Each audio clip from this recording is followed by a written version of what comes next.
오늘 묵상할 본문은 고린도전서 2장 1절에서 16절까지입니다. 바울은 자신이 고린도에서 복음을 전할 때 어떠했는지를 성도들에게 상기시키고 있다. 당시 고린도는 철학과 수사학의 도시였다. 사람들은 논리적이고 화려한 연설을 좋아했다. 유명한 철학자나 웅변가들에게 군중들은 열광하곤 했다. 이러한 도시에서 복음을 전해야 한다면 보통은 많이 준비를 해야 할 것으로 생각한다. 어떤 논리와 수사법으로, 어떤 지혜를 동원하여 복음을 전할 것인지 많이 연구도 할 것이다. 그에 따른 효과적 전도법도 만들어내고 훈련해야 할지도 모른다.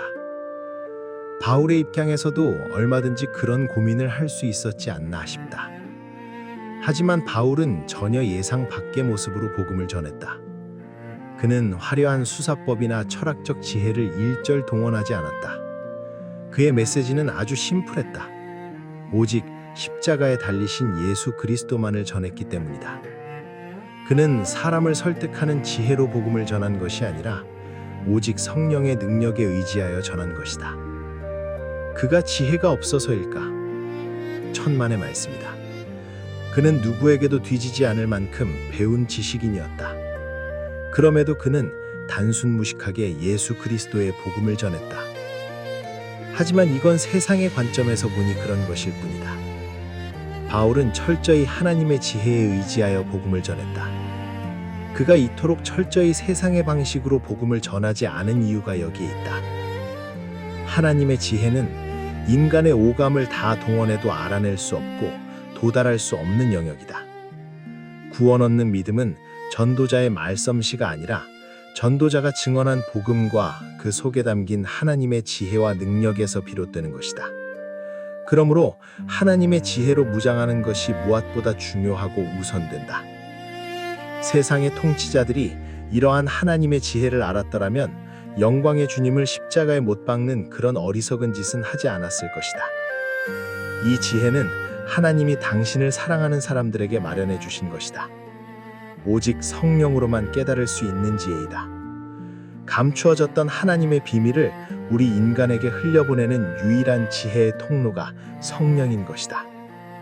그러니 세상의 지혜로 사는 자들은 하나님의 지혜를 전혀 알 수 없다. 복음이 어리석게만 보여서 받아들이지 못한다. 오직 신령한 사람, 성령 안에서 거듭난 사람, 성령을 받은 사람만이 진리를 분별하고 이해하고 또한 판단할 수 있는 것이다. 하나님의 깊은 생각과 구원의 신비는 오직 하나님의 영이신 성령을 통해서만 전달되고 계시된다. 하나님이 이 영을 믿음의 사람들에게 선물로 주셨다. 성령의 빛이 마음에 비추어질 때 비로소 우리의 시선은 세상의 지혜라는 얕은 물가를 넘어 성령의 깊은 곳으로 이동하게 된다. 세상의 눈에는 미련하고 수치스러워 보이는 십자가가 우리를 살리는 가장 위대한 하나님의 지혜이자 능력으로 보이는 것이다. 성령의 지혜로 무장한 사람들은 더 이상 세상의 얕은 지혜에 연연하여 살아가지 않는다. 세상의 평판에 흔들리지 않는다. 세상이 줄 수 없는 영적 통찰력을 가졌기에 나의 최종 평가자이신 하나님 한 분만을 바라보며 당당히 걸어간다. 성령의 지혜로 무장한 사람들은 내 머리와 이성으로 문제를 해결하려는 인간 계산기를 내려놓는다. 바울처럼 삶의 모든 주권을 성령께 온전히 맡겨드린다. 세상은 더 영악해지고 더 똑똑해져야 살아남는다고 말한다. 하지만 하나님의 사람, 믿음의 사람인 나는 세상의 그 어떤 지혜자도 감히 상상하지 못했던 하나님의 깊은 속마음을 선물 받은 귀한 존재다. 그러므로 얕은 기준에 현혹되어 세상의 지혜를 자랑하거나 비교하면서 마음을 낭비하지 않기를 소망한다. 어제 집계약이 파기되면서 마음이 다소 혼란스럽고 힘이 들었다. 하지만 오늘 나에게 주어진 삶의 자리에서 나의 계산기를 내려놓기 원한다. 이런 상황을 오직 성령이 주시는 하나님의 지혜로 판단하면서 하나님의 마음을 읽기 원한다.